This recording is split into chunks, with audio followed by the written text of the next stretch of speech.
down in front.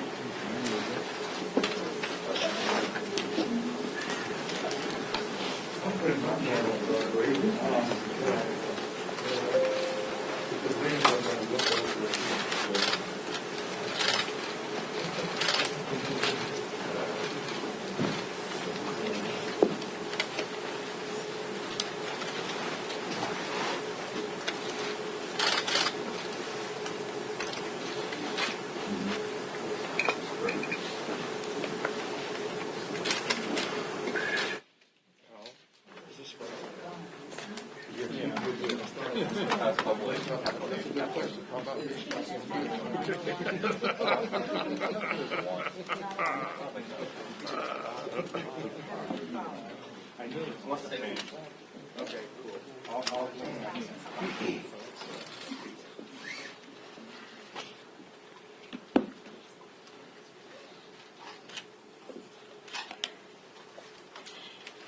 Hello, I'm Congressmember Judy Chu, and as chair of the Congressional Asian Pacific American Caucus, or CAPAC, I'm honored to be joined by my incredible colleagues ahead of today's historic vote to pass the COVID-19 Hate Crimes Act. I'm so proud to be standing here with House Judiciary Committee Chairman Jerry Nadler, as well as the two leads of the bill that the Senate passed last month, Congressmembers Grace Meng and Don Beyer. And of course, it means so much to have the support of so many of our Democratic leaders, including Speaker Nancy Pelosi, who's on the floor right now but will join us shortly. And of course, I'm also honored to have standing with us Congress members Mark Takano, Marilyn Strickland, Al Green, Barbara Lee, and Jimmy Panetta. After a year in which we've seen 6,600 reported anti-Asian hate crimes and incidents, and after a year of the Asian American community crying out for help, today Congress is taking historic action to pass long overdue hate crimes legislation and send the COVID-19 Hate Crimes Act to President Biden's desk. Already, the bill passed the Senate by an overwhelming vote of 94-1, which is an almost unheard of showing of bipartisan support these days. And it shows just how much the near daily tragedies of anti-Asian violence have shocked our nation into action. Over the past year, videos like the murder of Vishnu Ratanapakdi, an 84-year-old Thai man who was killed in an unprovoked assault while just taking his walk in his neighborhood in San Francisco. Or the 65-year-old Filipino woman in New York City who was violently beaten on her way to church, and yet nobody intervened. These incidents have terrified the Asian American community. Well, it was not until the gunman targeted 3 Asian-owned spas in Georgia and killed 8 people, including 6 Asian women, that we finally saw national attention brought to the pain and violence that Asian Americans have endured throughout the pandemic. That is why, following these murders, I led a CAPAC delegation to Georgia to meet with the community and speak with the families of those who were lost. And we followed the route that the killer took because we wanted to show how deliberate and intentional he was in going out of his way to target Asian women. It was clear that this was a hate crime. And I'm glad that just last week, prosecutors announced that they would seek enhanced hate crime charges against the shooter. But the sad reality is that hate crimes continue to remain underreported. In fact, 3 states don't even have a hate crime statute in place. That's why today's vote is so important. Congressmember Grace Meng's COVID-19 Hate Crimes Act would help improve our hate crime response by creating a new position at the U.S. Department of Justice to better track and address COVID-related hate crimes and incidents. And this also includes the text of the bill that I co-lead with Congressmember Don Beyer, and that's the Jabara Hire No Hate Act, which will improve hate crime reporting and provide resources for states to establish their own hate crime hotlines and resources for law enforcement to improve their hate crime response. So I want to once again thank Congressmember Grace Meng and Senator Mazie Hirono, who led the introduction of the COVID-19 Hate Crimes Act, and Congressmember Don Beyer and Senator Blumenthal, who introduced the bipartisan No Hate Act. And I'd also like to thank President Biden and Vice President Harris, as well as House Speaker Nancy Pelosi, Senate Majority Leader Chuck Schumer, and House Judiciary Committee Chair Nadler, who made today's vote possible. So thank you again for joining us, and now it's my pleasure to introduce our next speaker, House Judiciary Committee Chair Jerry Nadler.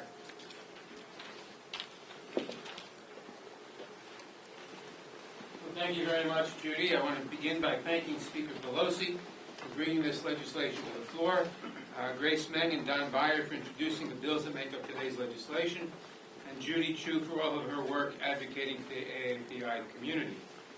Today we'll take a vital first step toward understanding and addressing the full scope of the disturbing rise in hate crimes in America, particularly against Asian Americans, that we have seen in recent years, which we know is vastly underreported and under-resourced. This legislation sends a clear message to those in our country who wish to harm their fellow citizens. Hate has no home here. We're enduring a hate crimes crisis in America. New York City saw a 73% increase in hate crimes between January 1st and May 2nd compared to that same period last year, with 80 reported hate crimes against Asian Americans in the first quarter of 2021. And we are seeing this pattern play out in major cities across the country. This documented rise in violent hate crimes against Asian Americans fits tragically into the broader and deeply troubling trend of hate-based violence and mass murder in America. Hate crimes surged in 2019. Even worse, they became more violent. A record 51 bias-motivated murders occurred in 2019 alone, including the devastating mass shooting of 23 people at a Walmart in El Paso, Texas. The data is both humbling and frightening and shows no sign of letting up. In a single weekend just this month, there were at least 4 more heartbreaking attacks on Asian Americans in my home city of New York. This violence is echoed in reports across the country. On March 30th of this year, I stood with community leaders after yet another devastating attack in our community, where a man attacked a 65-year-old woman of Filipino descent on a busy sidewalk in my district. For those who have seen the video, you know that he stomped on her repeatedly while yelling racial epithets as she lay injured on the ground.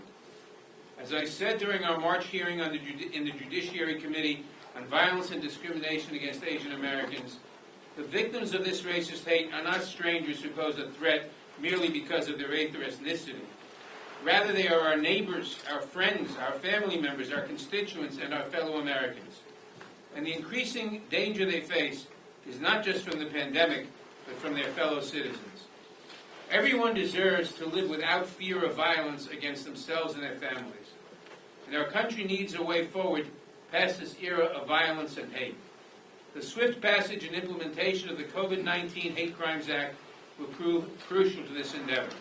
I look forward to sending this important legislation to President Biden's desk and seeing it signed into law. And I thank everyone here who has made that possible. Now I want to introduce one of the sponsors of the legislation, Congresswoman Grace Meng.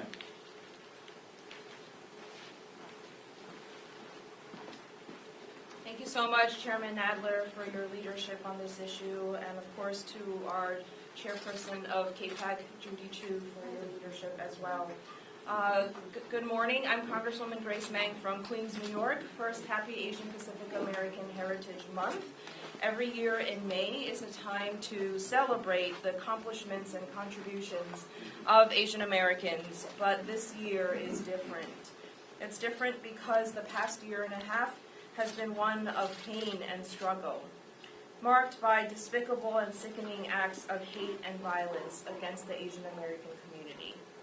Those of Asian descent have been blamed and scapegoated for the outbreak of COVID-19, and as a result, Asian Americans have been beaten, slashed, spat on, and even set on fire and killed. The Asian American community is exhausted from being forced to endure this rise in bigotry and racist attacks. Asian Americans are tired of living in fear and being frightened about their kids or elderly parents going outside. People often ask what Congress is doing about this, and we are here today to say that Congress is taking action. Asian Americans have been screaming out for help, and the House and Senate and President Biden have clearly heard our pleas. Over a year ago, I first introduced my COVID-19 Hate Crimes Act to combat xenophobia and violence. And I'm so thankful to see the measure moving forward in the House today, following the nearly unanimous and overwhelmingly bipartisan support the bill received last month in the Senate, thanks to Senator Hirono and Majority Leader Schumer. I'm truly heartened to see so many of my colleagues over the last year and few months stand against this intolerance and join us in saying that enough is enough. There is no place for hate, underscoring that the discrimination and violence against those of Asian descent is unacceptable and will not be tolerated, demonstrating that Congress has the Asian American community's back, and making clear that an attack on the Asian American community is an attack on all of us. I also want to thank the many different communities that have shown tremendous solidarity with Asian Americans in our fight against this discrimination. Leaders from the Black, Hispanic, Native American, Jewish, Muslim, LGBTQ communities, and so many others that have stood by our side and spoken up for us. In my entire lifetime, I have never seen and felt so much solidarity and such a widespread showing of concern and support from so many beyond the Asian American community. This allyship has been vital to fighting this prejudice and violence. It means a lot for our community and to me personally, and has helped us to get to this point with the bill. The most basic and fundamental role of government is to protect the safety of its citizens. And we need to make sure that we are fulfilling that obligation when it comes to combating these disgraceful assaults on the APA community. So let's pass our COVID-19 Hate Crimes Act in the House today. Let's get this crucial legislation to the finish line so that President Biden can sign it into law. For too long, Asian Americans have been seen as invisible and silent. We are often viewed as foreigners and outsiders.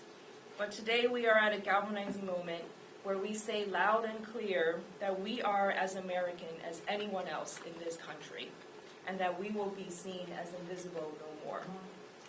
As I've said, with all of us working together, I'm hopeful that we will stop Asian hate. Thank you, and now it is my honor to introduce the Speaker of the House, a wonderful friend and ally of the APA community, who's been a steadfast supporter of this bill and of our community. She's publicly stood with us from the very, very beginning when this sentiment first reared its ugly head. And thanks to her leadership, this bill is on the cusp of becoming the law of the land. Speaker Pelosi. Thank you very much, Grace Meng, for your wonderful leadership, for the representation that you bring to the Congress of a great district in the state of New York. I've had the honor of visiting you there to see how you benefit from the, shall we say, exuberance of your beautifully diverse constituency, many from the AAPI community. Our Congress is truly blessed by your leadership as manifested today in this legislation on the brink of becoming, as you said, the law of the land. It is a momentous day.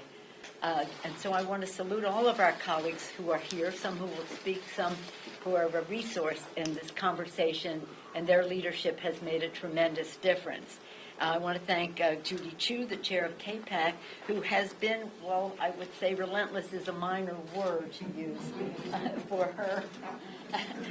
In every manifestation, whether it's in her Committee of Ways and Means, whether it's in the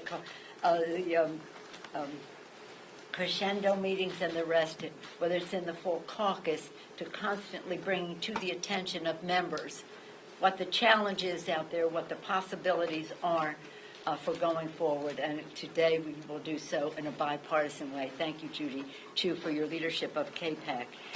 Don Beyer is champion of the Jabara Hire No Hate Act, and you will hear from him. I'll introduce him momentarily. And I thought that Jerry Nadler's statement was not only a great statement for today, but a statement about his life in the Congress, where he has been making this fight for a very long time about ending hate in America.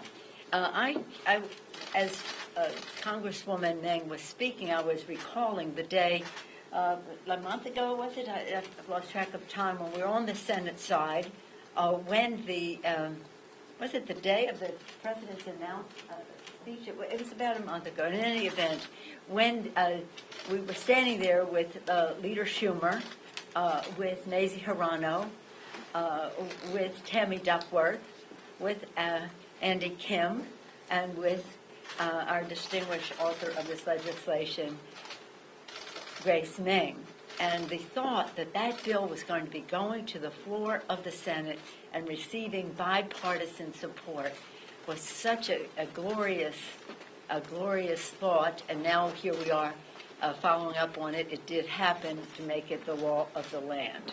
It's so important, and I want to salute President Biden. Right from the start, within hours of his inauguration, he said how important this was, directed the Department of Justice, even before we had an Attorney General, to take this in hand and to improve how we could make the count, to fully document. Has been said, you can't fight it unless you can identify it more clearly. And he has been in support of that. And when he made his announcement on COVID, his speech to the nation on that subject, he included the AAPI violence as a challenge in our country. So this has been so much a part of the White House. I know he will welcome this legislation when it comes to him. Nearly 3,800 incidents of anti-AAPI attacks in all 50 states have been reported over the past year. Businesses vandalized and seniors attacked, families in fear. I can speak to that firsthand from my own district, which is magnificently blessed by a large AAPI community. As a Californian, I've seen the pain, as I say, in my own community, including AAPI serving clinic in Chinatown, and when speaking to Bay Area AAPI groups in Chinatown, when we were there to talk about vaccines and reaching out and the rest, to hear from the community directly. This epidemic of anti-AAPI bigotry is a challenge to the conscience of our country, which demands bold, effective action. The bigotry is more shameful, given the AAPI's community heroism. 2 million fighting on the front lines of the pandemic. 2 million AAPI heroes fighting on the front line of it. The COVID-19 Hate Crimes Act will strengthen our defenses to prevent, report, and combat anti-AAPI violence, and it will build on steps, as I mentioned, already taken by President Biden.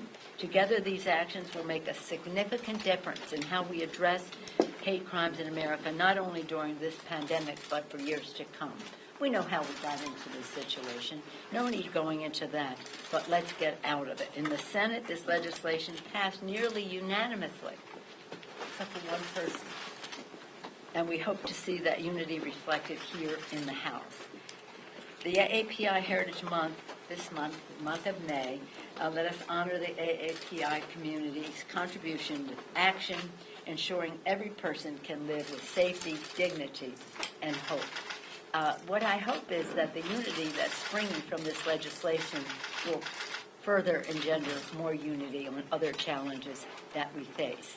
And now it is my honor to yield the floor to the distinguished gentleman from Virginia, Mr. Beyer, who has been mentioned, has been a leader in the Jabaya Hire No Hate Act. Mr. Beyer. Thank you, Madam Speaker.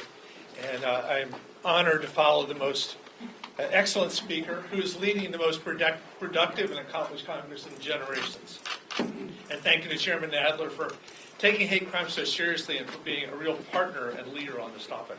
I also like to acknowledge you've been joined by Congresswoman Doris Matsui and Congressman Tyke Healy as part of this press conference. And thanks so much to Grace Meng and Judy Chu for actually getting this through the Senate and bringing it to the floor today.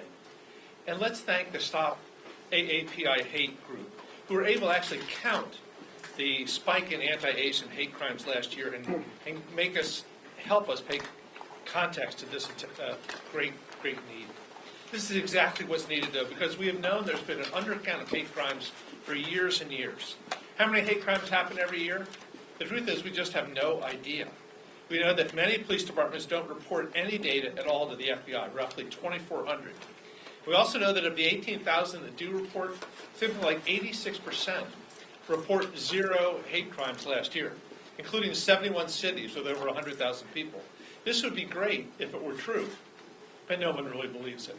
And as Grace so well said, right now we're paying special attention because of COVID to the AAPI community. But this has long afflicted the black community, the Muslims, our Latino friends, LGBT folks, and many, many others. I've always believed that the more transparency and data we have, the better we can understand the problem. We're here today speaking to journalists who must believe that when you report on something, you change it. The basic notion is you can't manage something that you're not measuring. So with this bill, we're providing the excellent tool to actually stop and measure AAPI hate crimes and all the other hate crimes and give our leaders the tools to move forward. And with that, let me yield back to our MC for the day, the leader of this effort, Madam Chair. Yes, and now we'll open it up to questions. Yes. Ms. Chu, I think all of us have seen videos of the horrific hate incidents directed at Asian Americans. There were 2 Asian women in New York who were attacked with a hammer. In Nancy Pelosi's district in San Francisco, there were 2 women who were stabbed while waiting at a bus stop. We're not hearing too much about the role of mental illness in these incidents. Can you talk a little bit about whether you believe that mental illness is playing a part in some of these hate incidents?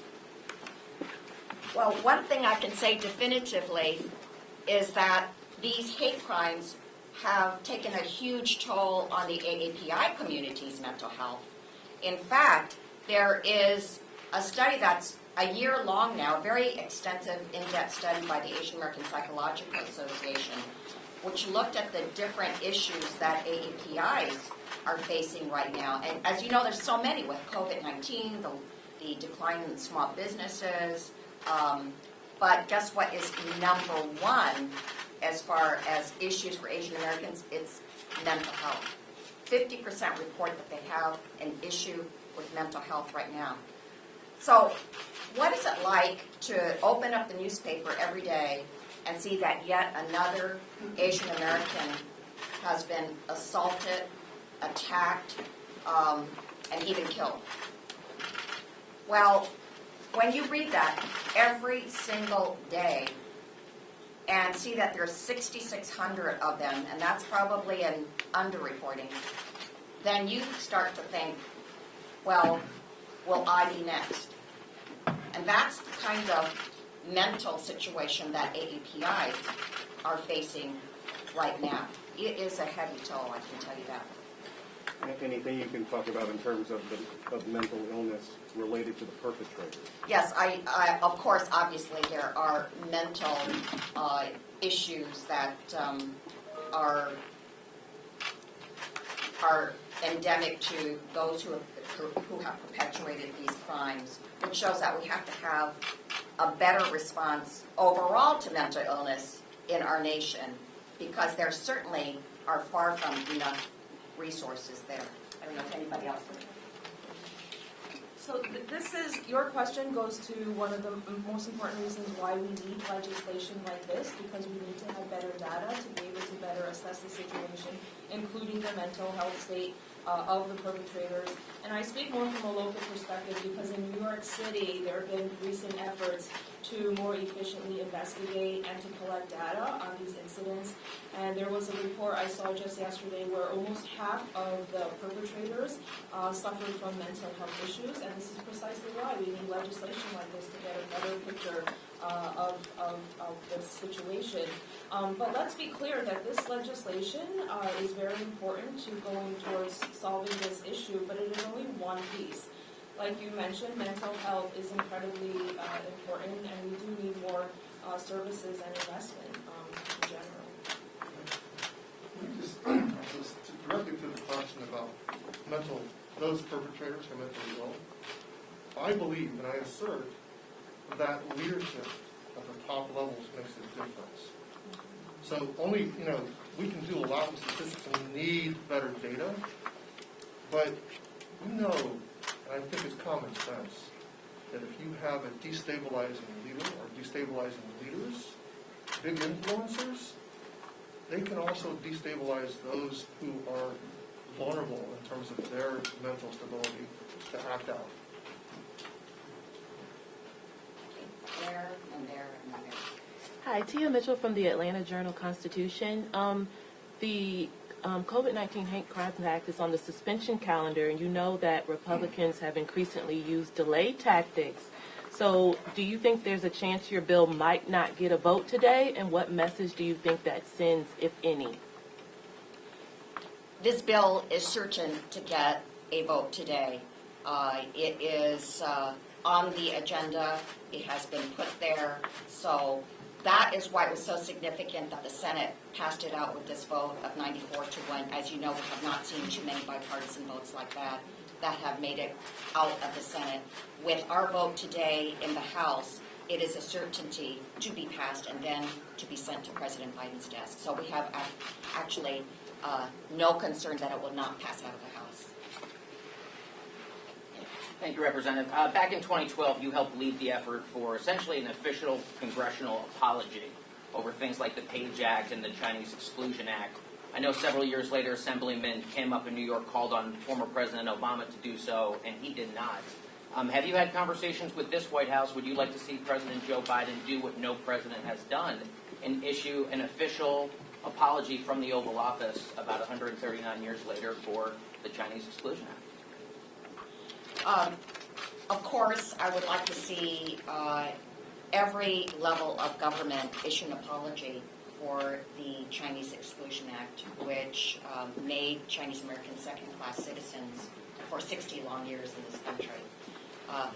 That being said, I have to say that President Biden has done more for Asian Americans than I've seen in a long time. I'm just within a week issuing the presidential memorandum to deal with disproportionate effects of COVID-19 on Asian American communities and condemning the hate crimes, as well as directing the Department of Justice to work with the AAPI communities, was a huge step after a year of being totally ignored by President Trump, who actually doubled down on his usage of the terms China virus and Wuhan virus.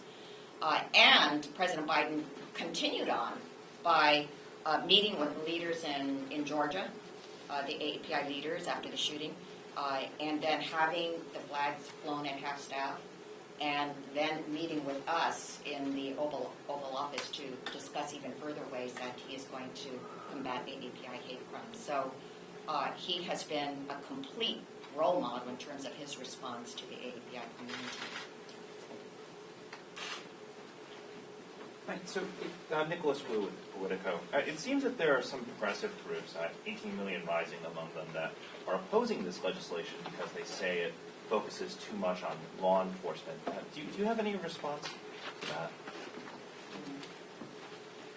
Thank you for the question. First of all, I do appreciate their input. I do want to say and emphasize that this legislation allocates no new funding to law enforcement, and we understand the issues that they raise about law enforcement, for example.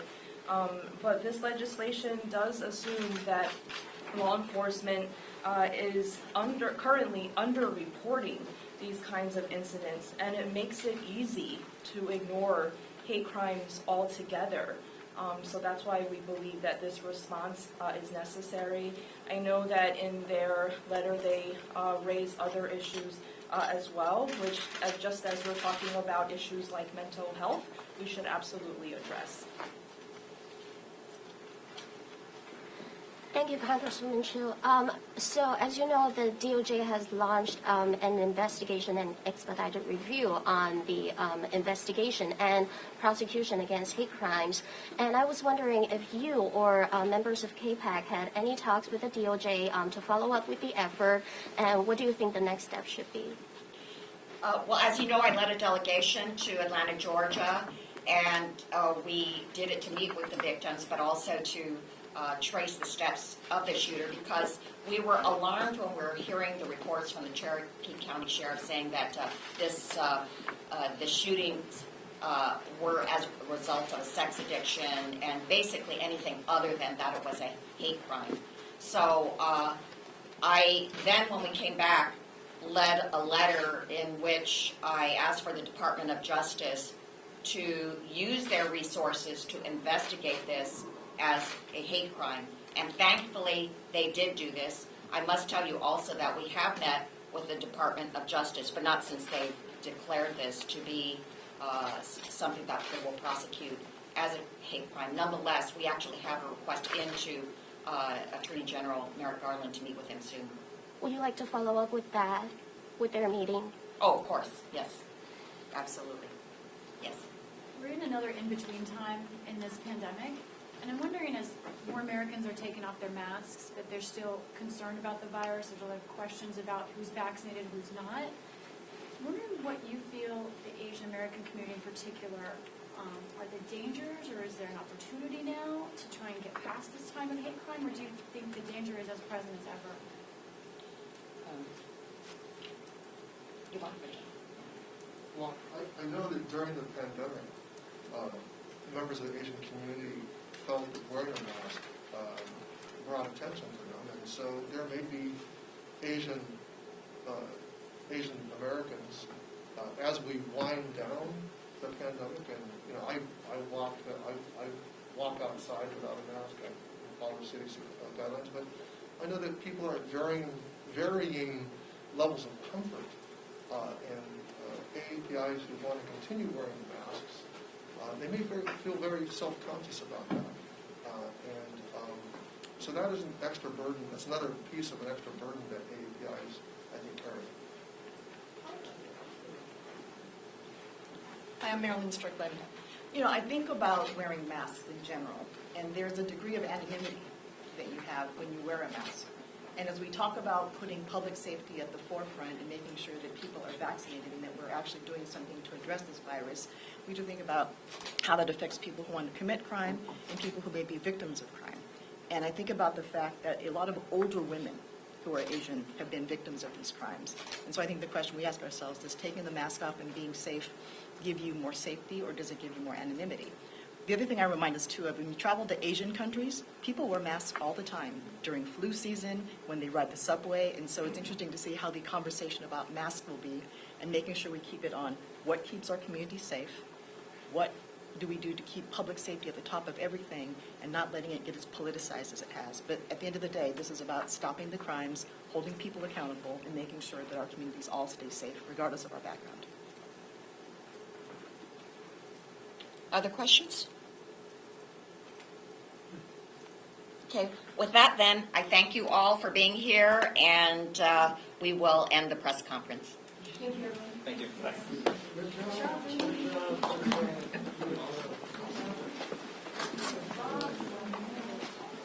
Chris.